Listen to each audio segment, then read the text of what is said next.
feeling you get when you're in danger, when you must survive whatever's coming. The feeling you get when fear is your only instinct. I've always been a fan of horror for this exact reason. The adrenaline, the mystery, the fear. It makes you feel alive. In a world where other genres of media are meant to take you out of reality, horror is the only one that sits you right back in your place. Horror reminds you that you do exist, but you are not here forever. And nothing did this better for me than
well, guess some things still work. And hopefully that holds up. Anyway, where was I? Let's walk back a decade. Back in 2014, horror was touching new grounds in the world. In the film industry, we had movies like It Follows, Creep, The Babadook, and Unfriended, which are all good films of high quality in their own right, but still nothing we hadn't seen before. Except for Unfriended, which touched upon a genre of horror that was coming up behind the scenes. No! Internet horror. Internet horror had been around for a while at this point, with things like creepypasta starting on 4chan back in 2006. Relatively small internet stories that never got to the level of mainstream attention, but still had a large, dedicated fanbase. This is where characters like the Slender Man came from. Take me. Okay.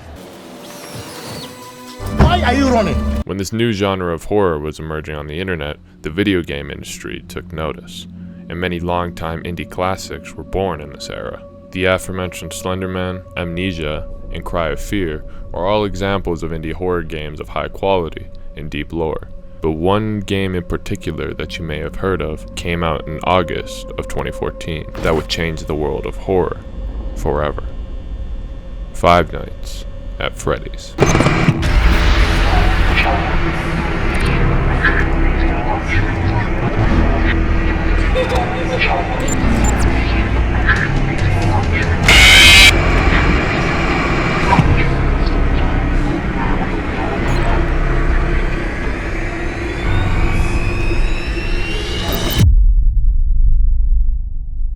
Although this may need no introduction, what is Five Nights at Freddy's? Five Nights at Freddy's, or FNAF, is an indie horror game created by game developer Scott Cawthon and was released on August 8th of 2014. Five Nights at Freddy's is now a massive franchise with 10 official storyline games, a couple spin-offs, a live-action mainstream Blumhouse movie. Trash!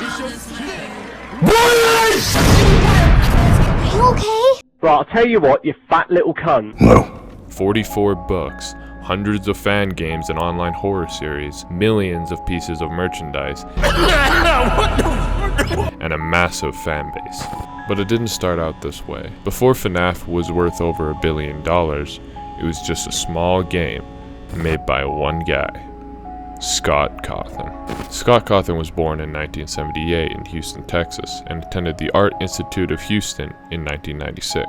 This is where he would hone his computer graphics skills and find his passion for game development, which he taught himself.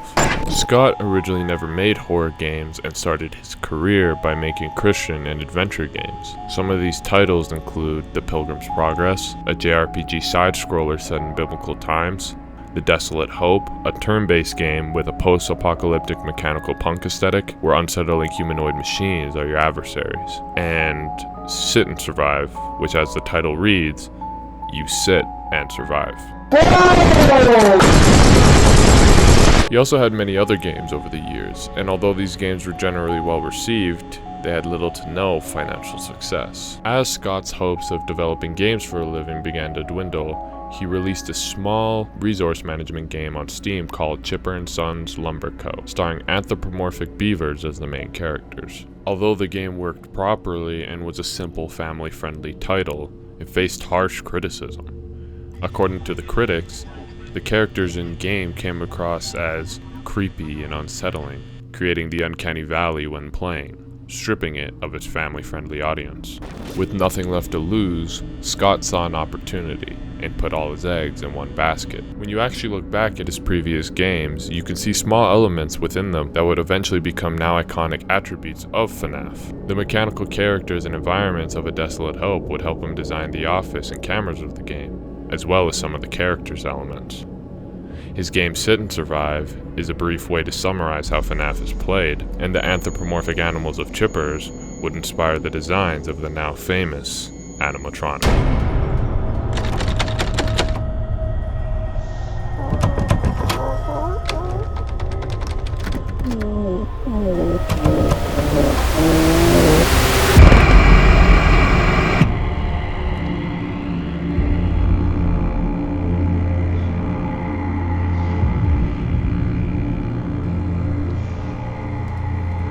Well, let's get to it then. We open on the now famous warning for flashing lights, loud noises, and lots of jump scares. After the quick message, we are abruptly startled with the sound of static and flashed onto the game's menu screen. The menu screen is simple but eerie. It shows the title of the game and a simple option system with only two choices. On the right of the screen, we see Freddy's face slightly obscured by the static and buzz of the analog-like screen. The unsettling character stares directly at you in twitches and flash frames as his face turns and glitches, at some points even showing his interior skeleton. Hello there. The audio also adds to the overall atmosphere with a low-end droning ambience. The bass rumbles in your ears as the slight static complements the broken down visuals. Here, have a listen.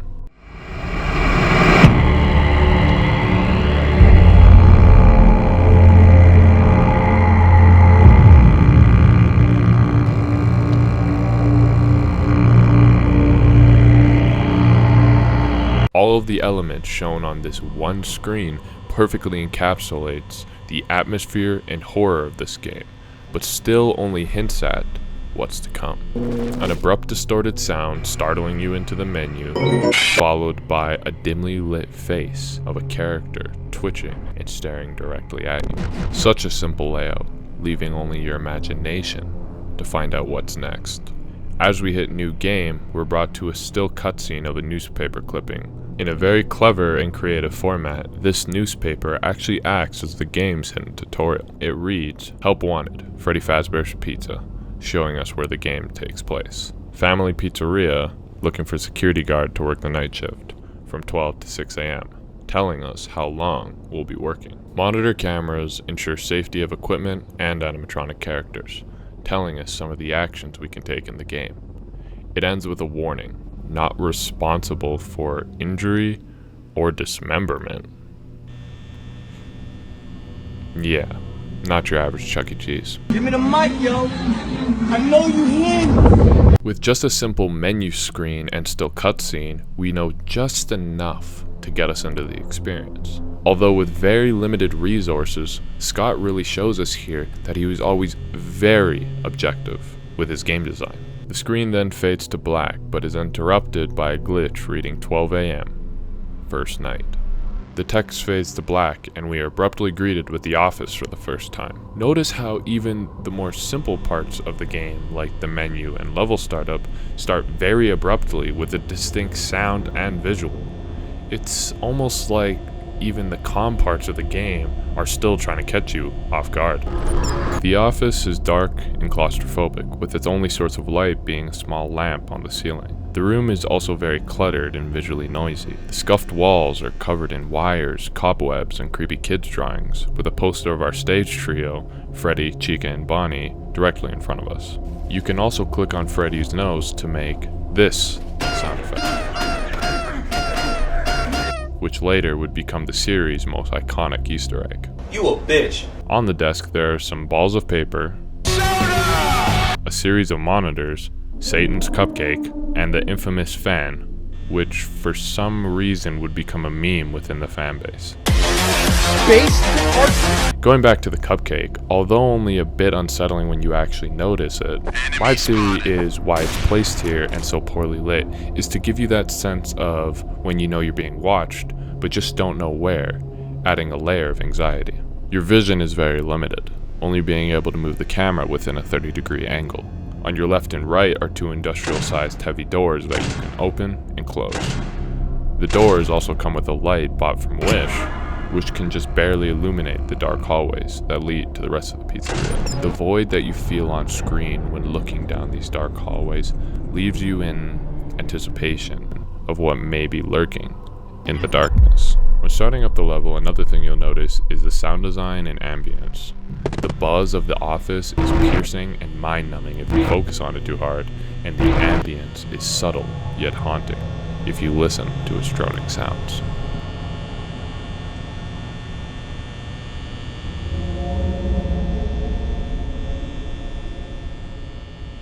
As you are mentally acquainted with the office, you are once again abruptly interrupted by the phone ringing.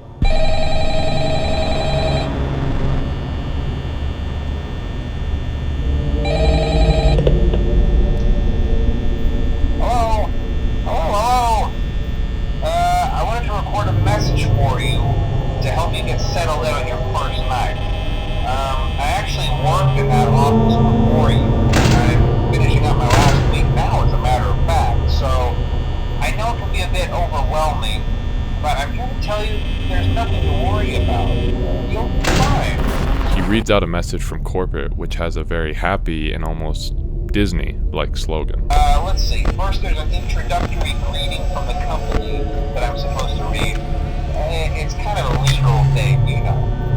Welcome to Freddy Fazbear's Pizza, a magical place for kids and grown-ups alike, where fantasy and fun come to life. I find this effective and kind of relatable due to the lighthearted tone of the message contrasted with the actual look of the office, showing you the reality of your situation. The animatronic characters here do get a bit quirky at night. You need to hang up that computer call. Come over here and kiss me on my hot mouth. I'm feeling romantic. Help me! So just be aware, the characters do tend to wander a bit. They're left in some kind of free roaming mode at night. Something about their servos locking up if they get turned off for too long. They used to be allowed to walk around during the day too, but then there was the bite of 87. Yeah. It's amazing that the human body can live without the frontal lobe. This character was dubbed as Phone Guy or The Phone Guy by the fanbase, and he acts as your sort of guide throughout the nights. This call acts as the second tutorial of the game and is our only actual way of understanding the story, or lack thereof it. He warns us that if the animatronics do find us, that they'll try stuffing us into a suit, impaling us on all the mechanical parts and springs, and this leads us into the gameplay. In the game, you have a limit of 3 actions. Check the cameras, close the door, or turn on a light. Can you do something for me? You'll notice 2 different text elements at opposite corners of your screen. A clock to tell you how long is left in the night, and a power gauge that goes down slowly at first, but can be sped up when stacking multiple actions. Oh no! Now, you may be thinking, why not just keep both doors closed and wait it out in the safety of your hepatitis-ridden office? And that logically makes sense, but in actuality, it costs power to keep your doors closed. You'd think that keeping these 2-ton doors open would need some powerful hydraulics or something, but apparently keeping them closed is why the building has a stroke. But if you decide to ignore the power and just chicken it out in your office, this happens.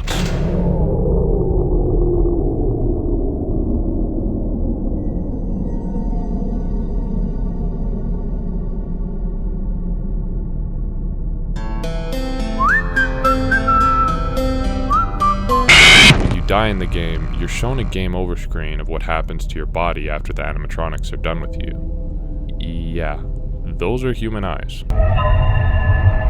You can quickly restart the night and jump right back in. As we jump back in, we can pull up the cameras. This is your main resource when it comes to visibility, which is still extremely lacking. There are a total of 11 cameras that cover each location of the pizzeria. The show stage, where 3 out of 4 of the animatronics start each night, the dining area, which has the most camera variations due to being the only other location where we can see 3 different characters in it, the backstage, where all the spare parts and endoskeletons are. This is also the scariest camera in my opinion due to a certain someone. Pirate's Cove is where Foxy starts and is the most commonly viewed camera due to Foxy's gameplay mechanics. There's the supply closet, which is off to the side and kinda useless in general. For some reason, Bonnie loves to stand here with his back to the wall and just stares forward. You and me, baby, ain't nothing but mammals, so let's do it like they do on the Discovery Channel. Honestly, the least scary camera in the game. War never changes. Unlike the West Hall, which is the hallway left of your office, where we can see Bonnie standing in the flickering light and occasionally Foxy running down towards you. There's the West Hall corner, which is right outside your office, making it the most panic-inducing location. This is the same way with the east side as well. The east hallway is a lot darker than the west, making it harder to pick out what's a character and what's just static. The kitchen is the only camera that's disabled, only allowing audio to be heard.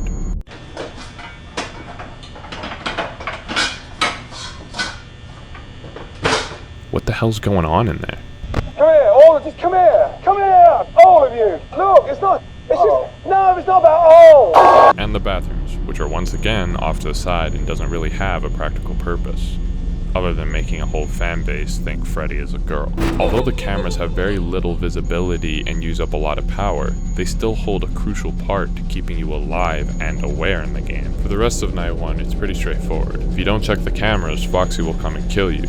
But if you look around occasionally, the only characters that move at the very end of the night will be Bonnie and Chica. If either of the animatronics make it to your door, this happens. Nope! These 2 characters are the only ones that will actively show their face before killing you, giving you the chance to block them out. The sound design here is great as well, with a horror cue meant to startle you and make you panic along with the visual of the animatronic staring into your soul. On later nights, your reaction time when closing the door becomes more crucial due to the animatronics getting faster. If you don't react fast enough, your buttons will lock, letting you know that they've entered your room. After Night 1 is complete, the clock will hit 6 AM and play another iconic sound.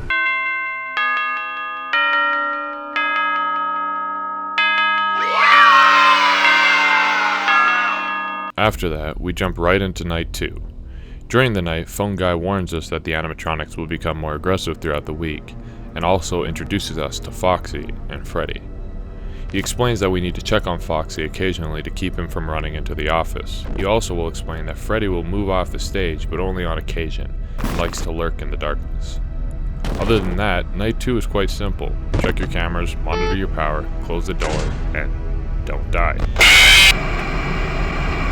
Night 3 is relatively the same as Night 2, the only difference being that the Phone Guy is pleasurably surprised that you survived, and comes up with some unorthodox strategies to hide from the animatronics. Oh, hey, you're doing great. Most people don't last this long. I mean, you know, they usually move on to other things by now. I'm not implying that they died. That's not what I meant. Anyway, I better not take up too much of your time. Things are getting real tonight. Hey, listen, I had an idea. If you happen to get caught and want to avoid getting stuffed into a Freddy suit, try playing dead. You know, go limp. Then there's a chance that maybe they'll think that you're an empty costume instead. Then again, if they think you're an empty costume, they might try to stuff a mental skeleton into you. I wonder how that would work. Yeah, never mind. Scratch that. It's best just not to get caught. Okay, I'll leave you to it. See you on the flip side. After you beat Night 3, you begin to get comfortable with everything, reducing the horror. But when Night 4 hits, everything changes. Oh, hey, wow, day 4. I knew you could do it. Hey, listen, I may not be around to send you a message tomorrow. It's been a bad night here for me.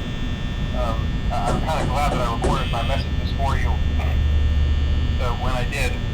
Hey, do me a favor. Maybe sometime you could check inside those suits in the back room. I'm going to try to hold out until someone checks. Maybe it won't be so bad. Yeah, I always wondered what was in all those empty heads back there.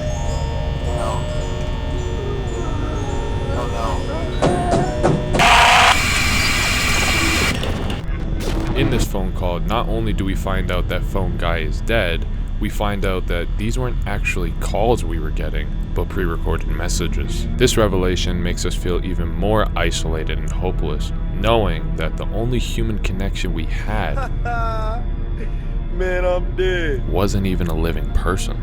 Also notice that the scream heard at the end of the call right before phone guy presumably dies isn't the traditional jump scare sound, but something slightly different. Oh no. In this night, Freddy leaving the stage is no longer an occasional event, but a regular occurrence, and he marks his movement with an eerie laugh.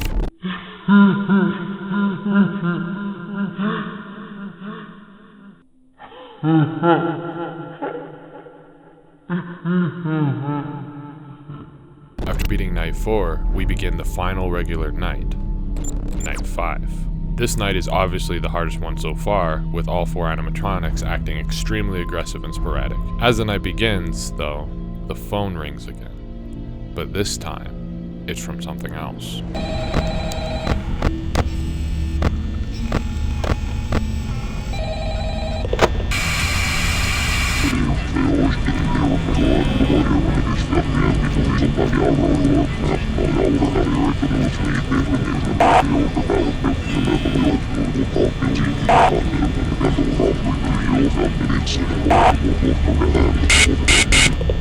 These sounds are similar to the death scream we heard on Night 4. Some of the sounds also resembled a shortened version of the scream that the animatronics emit when killing you. We can now speculate that this isn't the aftermath of Phone Guy's death, but this phone call is from them. This night is also when I noticed that the animatronics' aggression almost doubles from Night 4. When Bonnie and Chica appear in the corners of the hallways, they now glitch and twitch violently, also speaking with distorted vocals and sounds that are unable to be understood.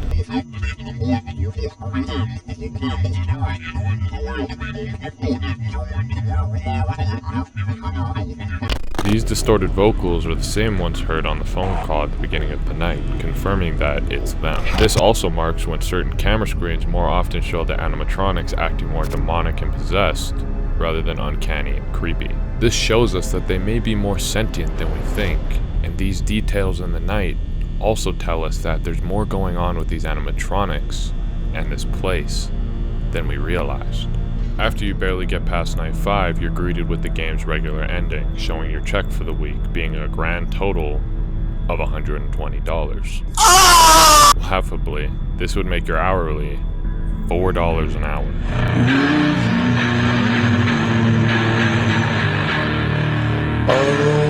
This is also the reveal of our character's name to be Mike Schmidt, which is a very important detail that later games would explore. But it's all over, right?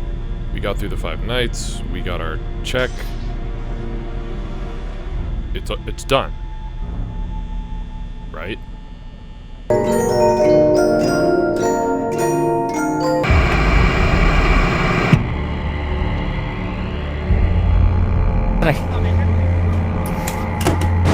Night 6 is way worse than Night 5. When I played, I genuinely couldn't beat it. So you'd think that beating the extra night would grant you some type of reward, right? So when I turned on the cheats and shut the doors like the wimp I am, this happened.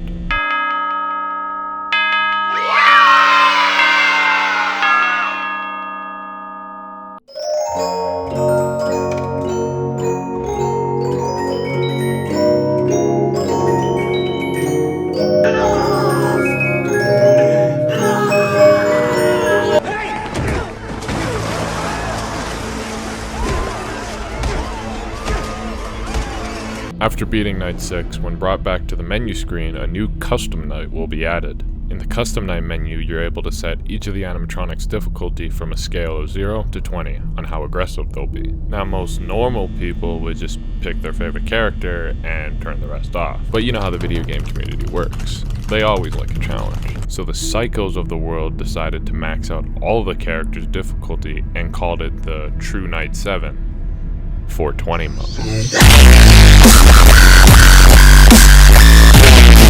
A mode so impossibly difficult that the first people who beat it became famous in the community just for doing so.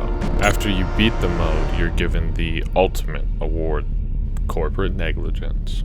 Oh, by the way, Megan, you're fired! So now that the game is over and you've played through most of the story, you're honestly left with more questions than answers. What are the animatronics? What's going on with this pizza place? And what's with all the demonic stuff? Now, there's a reason why this game became so popular, and that's partially due to Scott's masterful use of storytelling. Now, how Scott told his story, or what little story there was at the time, wasn't through deep narrative cutscenes or expositional dialogue, but through FNAF's gameplay. Now you see, FNAF is a very small game, and Scott knew that he didn't have much room for fluff. So when we actually look at FNAF as a whole, it's a very simple game. FNAF is essentially a bunch of cameras that pan left to right, including your character. So the only element that's left to tell the story would be audio, like the phone guy. But other than audio, all we have are limited visuals, and this is exactly what Scott used to his advantage. In each camera, there are distinct objects and elements that you'll become very familiar with. Some add to the atmosphere of the game, and others just seem like they're there to take up space. And this is how Scott told his story. What can happen is that in the cameras on rare occurrences, certain elements like posters, writing, characters, and drawings will change, revealing story elements. In the East Hall, the posters of the animatronics have a 1 in 100 chance of changing to drawings of what looks like pale children crying, or the words, "It's me." In the West corner, the poster of Freddy has a 1 in 100 chance of showing him ripping his own head off. At the stage, there's a 1 in 100 chance that if Freddy is alone, he will stare into the camera with white dots in his eyes. This location also has a screen so rare that it's become a bit of a myth. The screen shows all the characters staring at the camera with dead eyes. This screen was in the trailer, but has been debated if it's actually in the game. I personally recall seeing this, and I'll do my best to get some real footage. Stop chewing so fucking loud, bro. Leave that little guy alone. The fuck is you gonna do if I don't? At Pirates Cove, the out of order sign has a 1 in 100 chance of changing to "It's me."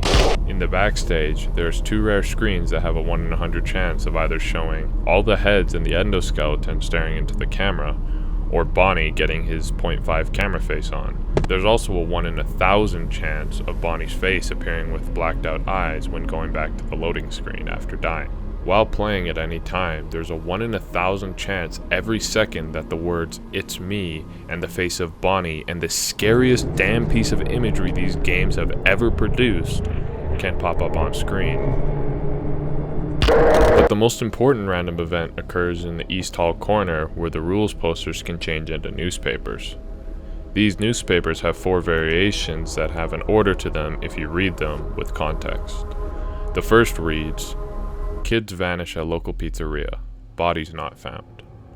2 local children were reportedly lured into a back room during the late hours of operation at Freddy Fazbear's Pizza on the night of June 26.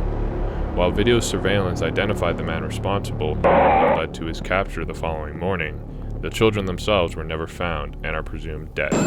Police think that the suspect dressed as a company mascot to earn the children's trust. 5 children are now reported missing.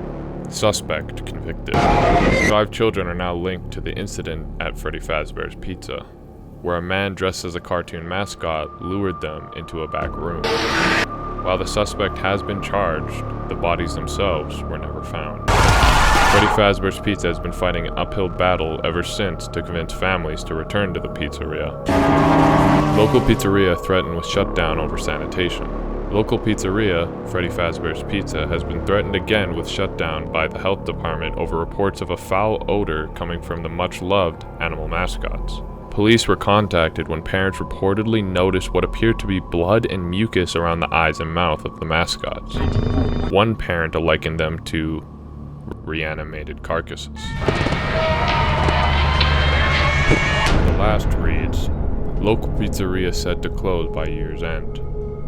After a long struggle to stay in business after the tragedy that took place there many years ago, Freddy Fazbear's Pizza has announced that it will close by year's end. Despite a year-long search for a buyer, companies seem unwilling to associate with the company. Quote, these characters will live on in the hearts of kids. These characters will live on. These news stories are referring to something called the Missing Children's Incident, which would later on become a pillar in FNAF's lore. But here, we're just given a glimpse to the horrors underneath. The story behind the horrors that have been haunting us this whole time. Who are the animatronics? The animatronics are the face of the game and are our main obstacles during this experience. I personally find some of the animatronics just to be creepy and unsettling, but not horrifying. But some of them literally used to haunt my nightmares. So we're gonna analyze each character in order from least to most scary, in my opinion. Starting at number 5 is easily going to Foxy. In the game, Foxy will slowly creep out of Pirate's Cove in 3 phases. If your left door remains open, he will sprint down the left hallway and into your room to kill you. If you shut the door in time, he will just bang a couple of times before returning to his cove. Now, Foxy is my second favorite animatronic, which is also why I find him the least scary. He's a cool design, but just not an imposing threat. He barely moves and only shows up on 2 cameras max. He feels more like an obstacle rather than an actual enemy. He doesn't even jump scare you in the same way, choosing to keep his distance and just lean into the room. This small difference even started another wild theory that Foxy was actually friendly and his jump scare just causes you to have a heart attack. This is dumb. What the hell are you talking about? Foxy's trait of being a separate obstacle aside from the other animatronics would also continue in the series, making him a fan favorite. But still, he definitely is the underdog, no pun intended, of the group, and I find him more cool than scary. I didn't realize you were chill like that. So on the scary scale, I give him a 1 out of 5. Next up at number 4 is Chica. In the game, Chica is very active and predominantly moves on the right side of the pizzeria. She's one of the first animatronics you learn to deal with, and it's the second most aggressive. If she gets to your door, she'll show up in the window of your office where you have to shut the door to block her out.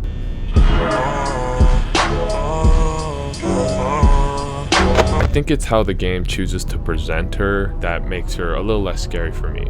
I see her more as a hungry beast than a tortured soul. Her "let's eat" bib and her messing around in the kitchen makes me feel like she just likes food or something.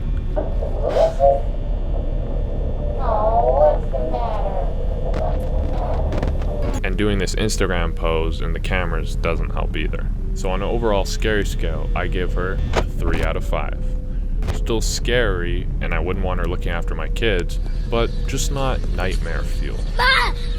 Next up at our number 3 spot, we have the face of the franchise, Freddy. Czy to Freddy Fazbear? Now, Freddy may not seem as scary due to all the recognition he gets outside of the game, but in this game, different story. In my opinion, Freddy acts as the sort of boss in the game, as the title character, and in his gameplay. Freddy only begins moving on night 2 and rarely up until night 4. Although he comes in through the right door, he never shows his face until he kills you, giving you no time to shut him out. You have to track him through the cameras, and when he is in the camera, he's always shrouded in darkness, making you physically have to look closer, which sets you up to be scared by something else. This guy knows he's in a horror game the way he's presented here. The lighting on him is often so dark that the only thing showing is his evil soul with those eyes, and his laugh echoing through the hallways. Another scary thing with Freddy is that when he's in your office, there's no signal for when he'll attack. The other 4 are simple and telegraphed with how they kill you. Bonnie and Chica can only kill you if they're in your room and you pull up the camera, and Foxy kinda just says hi. Yo, nigga! But Freddy says screw that and gets in your head, waiting for when you least expect it. He's also the only character with 2 jump scares and is the one that kills you when you run out of power. So on the scary scale, I give him a 4 out of 5. Very scary within the game and is probably the most physically imposing character due to his size and overall presence. Oh, this bear can stick and move. But Freddy is just slightly beaten out by our number 2 spot, which goes to Bonnie. First off, fuck Bonnie. What do you mean by that? This guy is just different. He saw that he wasn't the main character of the game and took that shit personally. And it became personal with me. Bonnie is the most aggressive animatronic, and you can definitely tell. On the early nights, he's usually the first animatronic you run into, and when you do, he doesn't wait in the window like his side chick Chica. He stands right at your door, staring at you, letting you know he's coming in. Bonnie is scary in this game for the exact opposite reason of Freddy. For Freddy, he's always lurking in the dark, but for Bonnie, he's not afraid of nothing. He's right there in the open, staring into your soul whenever he can. Bonnie also gets special treatment in the game, as some of the scariest rare screens are of him in the camera, or in the loading screen, which no one else gets other than Freddy. Another bonus point for Bonnie on the scary scale is that Scott Cawthon, the creator himself, who worked for thousands of hours looking at these models and programming this game, is quoted saying that the only animatronic that gave him nightmares was Bonnie. So on the scary scale for the game, Bonnie gets a 5 out of 5. Aggressive, creepy nightmare fuel that's aware he's nightmare fuel and not afraid to show it. Not only for me, but the creator himself. Wait, if he's number 2, then who's number 1?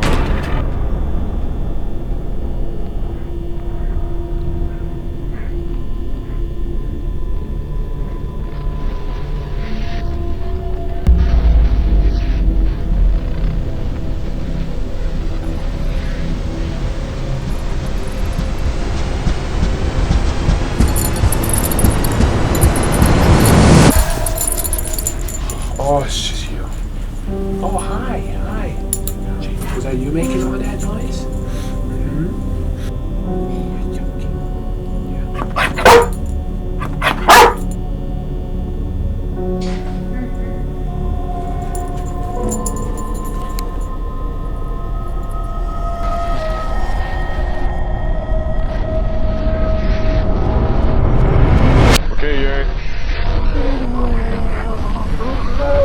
Come back whenever you want.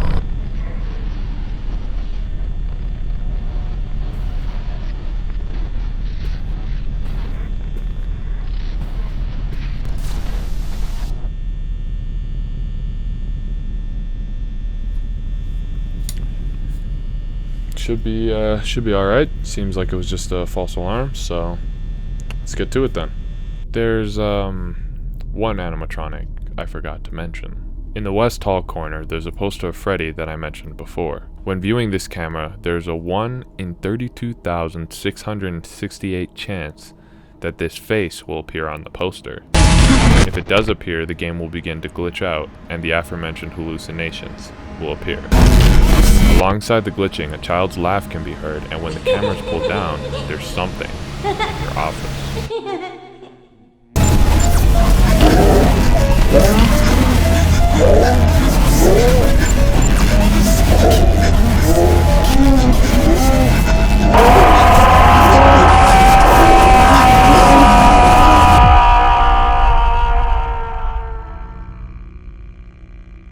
Golden Freddy, in my opinion, is the scariest entity in FNAF 1. Notice how I use the word entity instead of animatronic, because we actually have no idea what he is. He acts different from any of the physical animatronics in that he can teleport right into your office, regardless if your doors are shut or not. Once he gets into your office, his lifeless corpse will just lay there and stare at you as the screen continues to glitch. After a while, Golden Freddy will kill you with a non-traditional jump scare, just being a still image of half of his face, with dark voids where his eyes should be. This is also accompanied by a terrifying roar.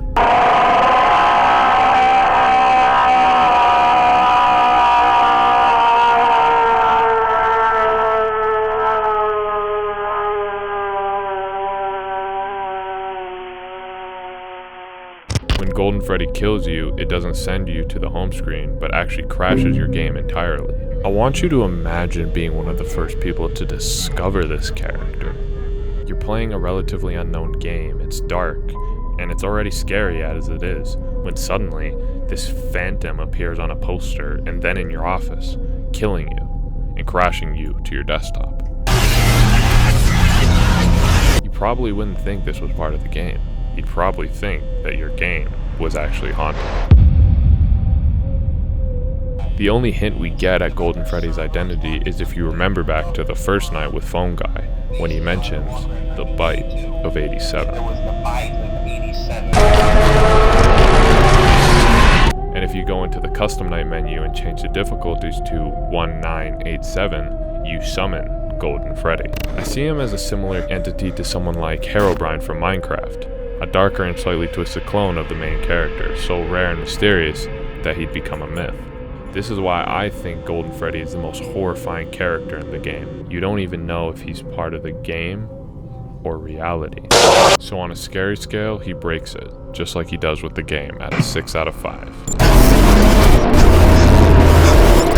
So how did we find out about Golden Freddy and all the other mysteries? Where did this game get so recognized? Back in 2014, there was a certain type of YouTube video that was blowing up all over the internet. Let's Plays, and more specifically, horror Let's Plays.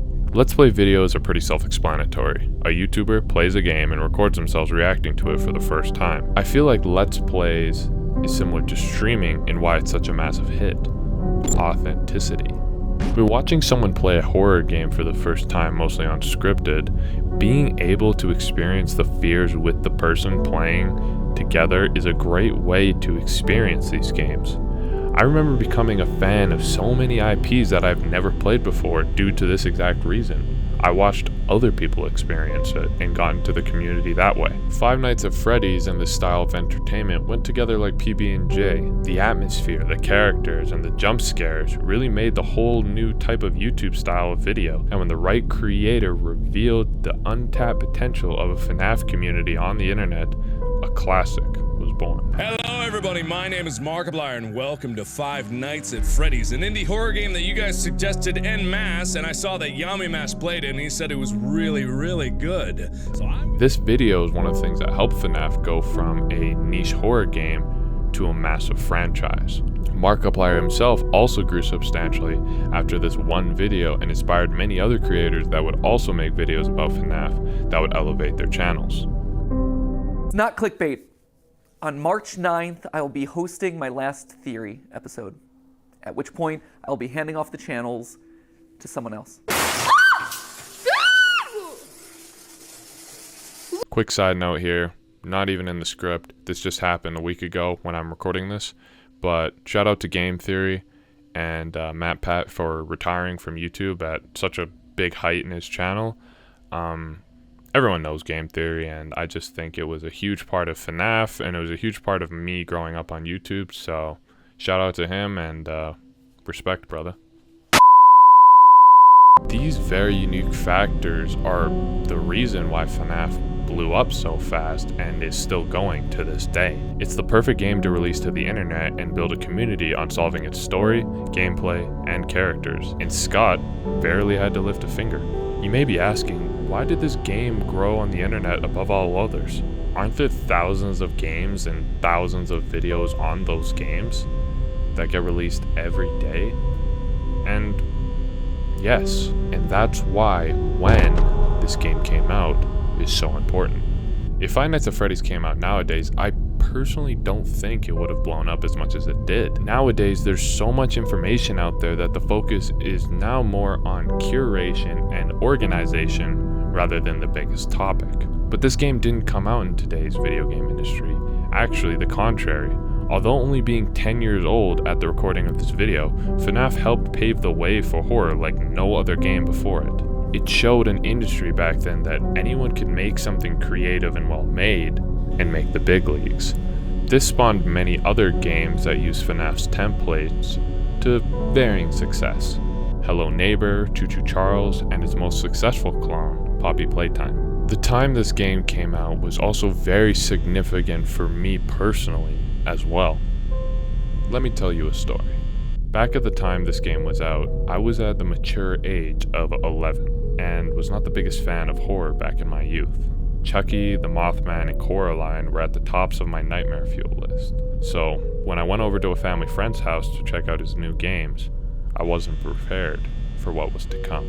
Me and my brother get to the house and we all go to his computer where he tells us he's got a new horror game for everyone to try out. He boots up Steam and there it was, Five Nights at Freddy's.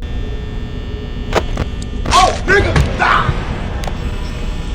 He very vaguely explained the mechanics of the game, but I was barely listening. I was just mesmerized by the gameplay and the characters. I just couldn't look away. It's like when you see a car crash on the side of the road. It may be brutal and gruesome, but every car slows down just a bit to witness the horror. Talk to you soon.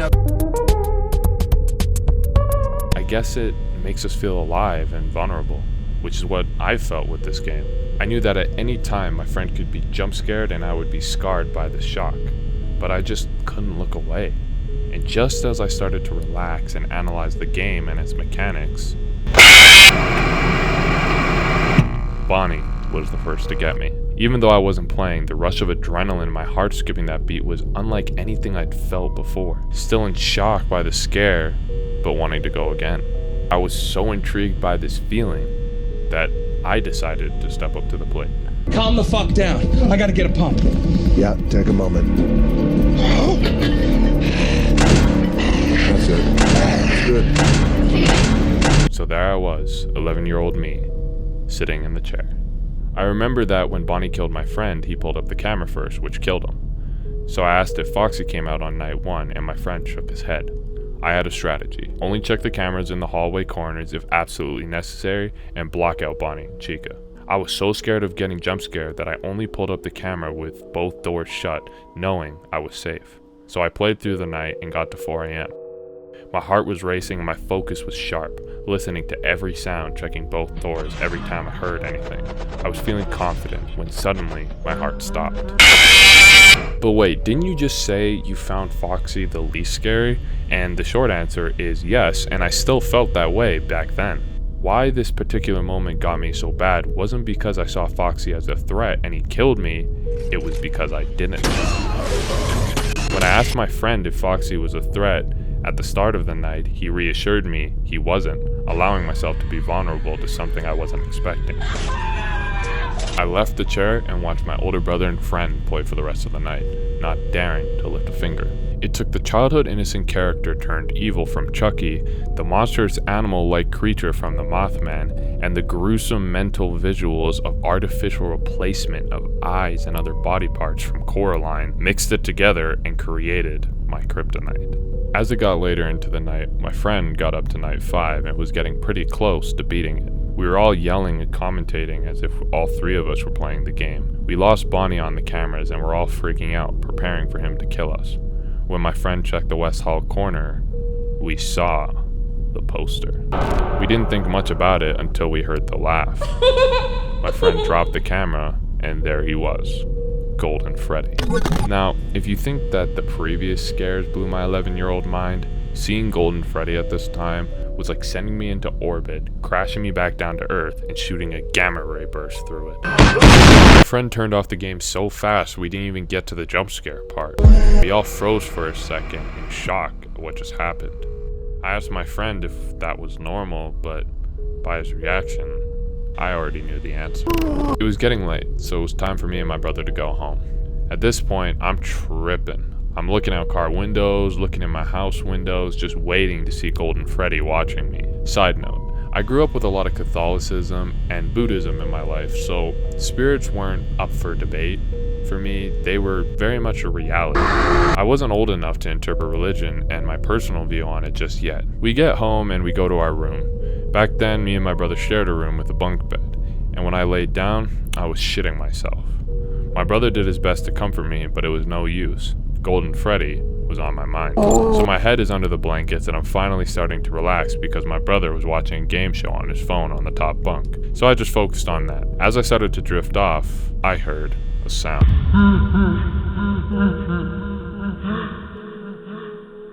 I jumped out of bed and got up, but my brother was right there.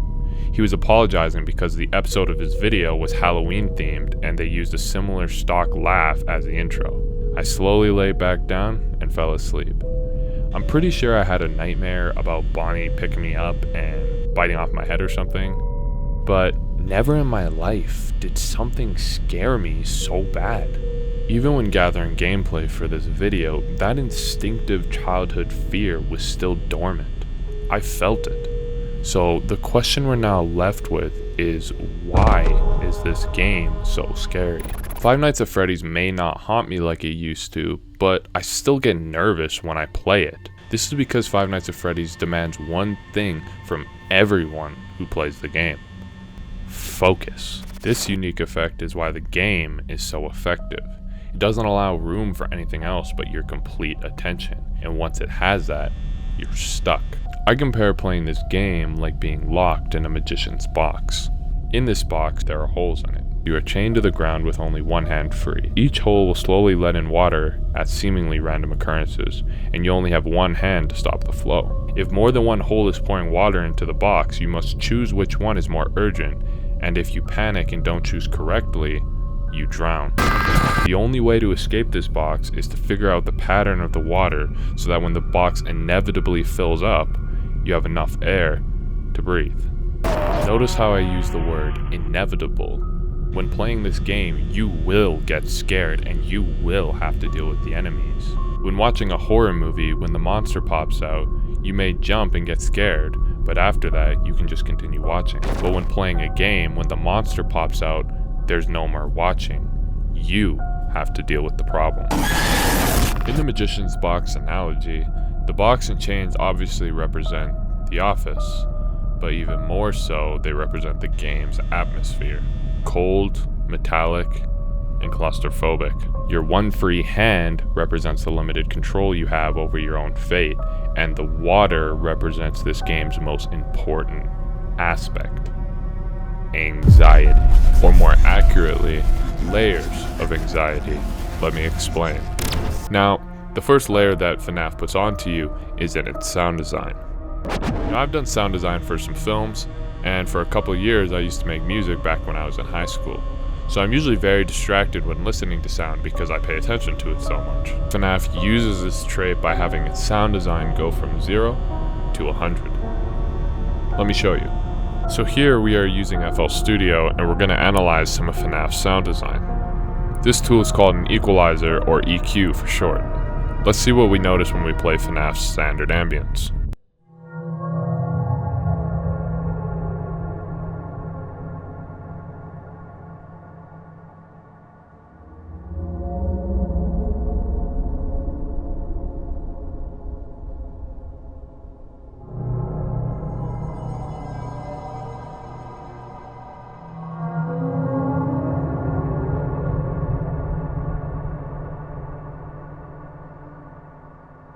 You see, most of the sounds are in what we call the low end range. This means the sounds have low frequencies and are more bass-like.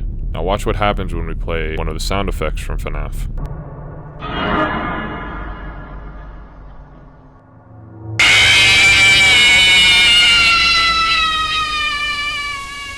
Now this sound goes to the opposite end of the spectrum, which is what we call the high end. These are high frequency sounds that are more ear-piercing and sharp.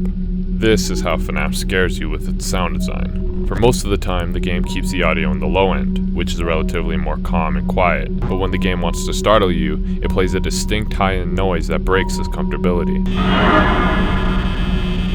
I mentioned this before with the menus and static, but it's in every part of this game. Even when you win, the sudden stop and ringing of the clock will still make you jump, but that feeling where anything can happen at any time leads into our second layer of anxiety, which is unpredictability. This game is essentially all about patterns and predictions. Freddy and Chica go right, Bonnie goes left, check on Foxy before he runs into the room. But then the game throws curveballs. Foxy doesn't move on night 1, until you don't check on him. Freddy doesn't move that much, until he jumps from the stage to right outside your office. These broken patterns alongside the rare events that can happen, as well as this guy's entire existence, creates an environment where you can't trust the rules because there are no rules. This unstable foundation of knowledge is what causes you to panic, and like every diver, marine, or people that do extreme shit will tell you, once you panic, you die. This unstable feeling where you're always on edge leads to our third layer of anxiety, anticipation. Another way of looking at FNAF's gameplay is honestly waiting for something to happen so you can react. This constant waiting leads you to overreact to smaller things, which causes you to panic, which, like we said, means...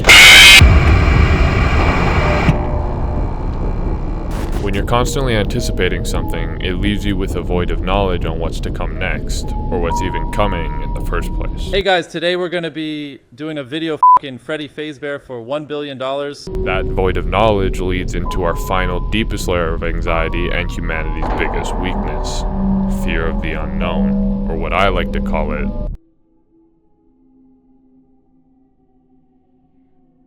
one thing that this first game has that I think the series slowly loses over time is fear of the unknown. When this game came out, one of the reasons it scared me so much as a kid was because I knew nothing about it. Back then, we didn't have all this lore and backstory for each character to empathize with them. All we knew is that some kids died, these animatronics are probably possessed, and out to kill us in the same way they were.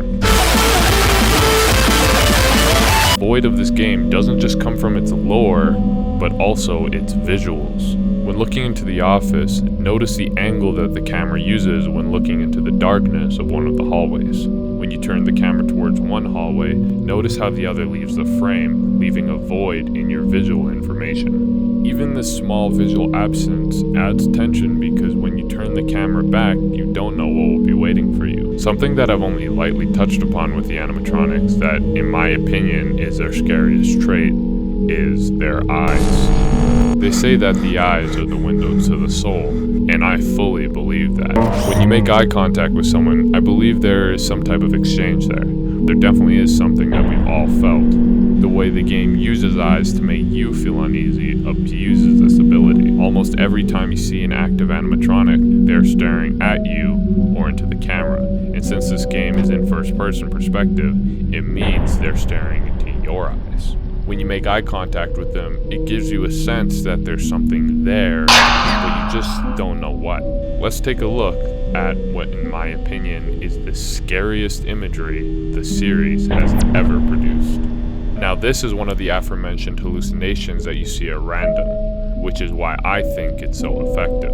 If we freeze the image and look at it, what's the one thing that almost hypnotizes your focus?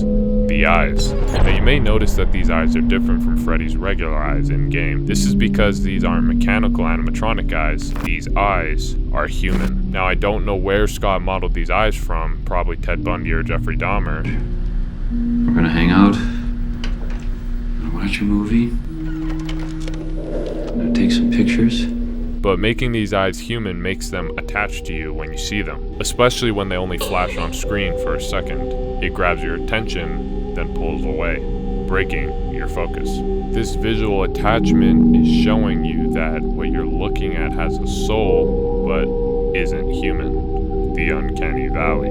This is also true when any of the animatronics go black-eyed with a pinprick of white in the center. This shows us that there is a soul there, but there is mostly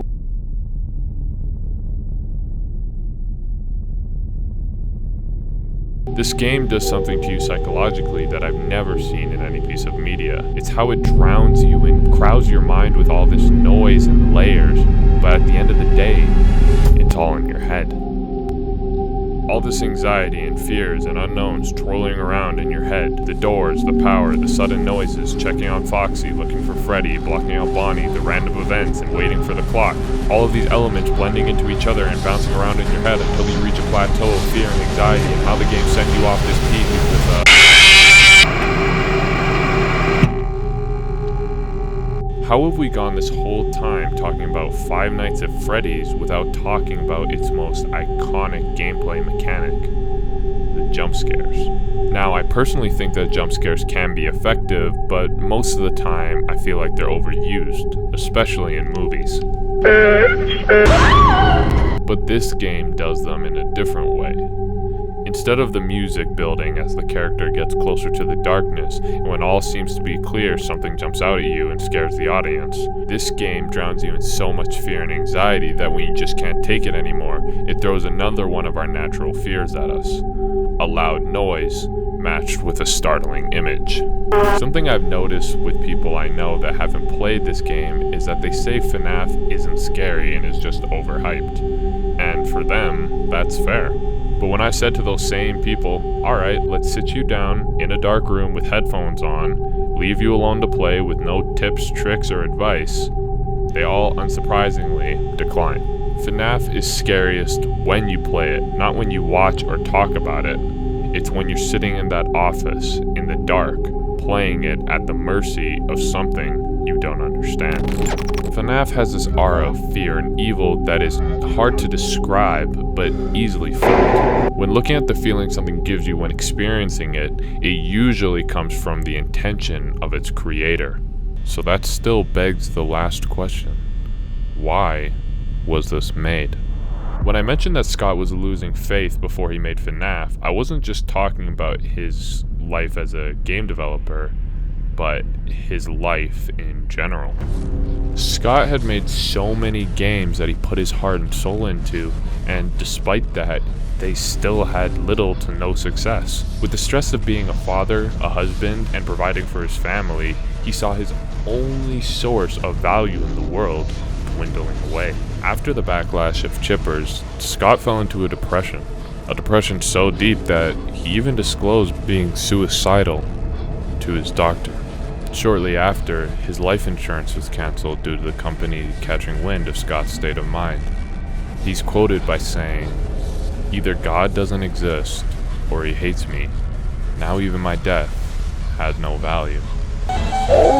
With nothing else left and with his life on the line, Scott turned to the one thing he always knew: God.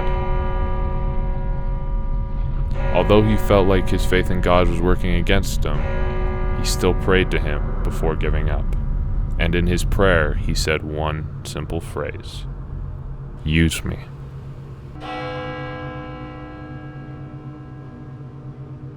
Now, I've never heard anybody cover this side of FNAF yet, but I believe that Scott was saved by this game. On a personal note, I too have felt severely depressed before and have been through my fair share of hardships. So I can also personally say that the darkness and emptiness you feel when dealing with severe depression is comparable to being locked in a dark room with a hand tied behind your back as demons come knocking at your door. Pure isolation. A voice in your head giving you thoughts that aren't your own, but a voice you have no escape from. My personal interpretation is that if you look at FNAF as a whole, this game represents what Scott was going through. As a creator myself, I know that I put my inner demons into my work, and sometimes literally, word for word, create them. Being locked in an office all day for hours on end by yourself is probably what he was doing when making these games. Scott was all by himself and stuck in his own head. Even the more humorous parts of FNAF, like the abysmal paycheck you get at the end of the game, despite literally going through hell, was probably how he felt after the little financial success he had despite his hard work and numerous releases. These characters, which are innocent childhood mascots, may actually represent that although his work usually was innocent and friendly, these games would eventually become his worst nightmare. They became a constant reminder of his failures and would always come knocking at his door anytime he went into that office. What I think saved Scott is that he saw himself at rock bottom, and he was surrounded by his inner demons. He had nowhere left to run or hide. He took the pain, depression, rage, and anxiety he was feeling and put it into something he could share with the world. If you ever needed your faith restored in God, Scott would tell you his story. The story of a regular man trying to make his way in life. And when he had nothing else left, he turned to God. After that, he created a $1 billion mega franchise that will probably outlive himself. This is the story of Five Nights at Freddy.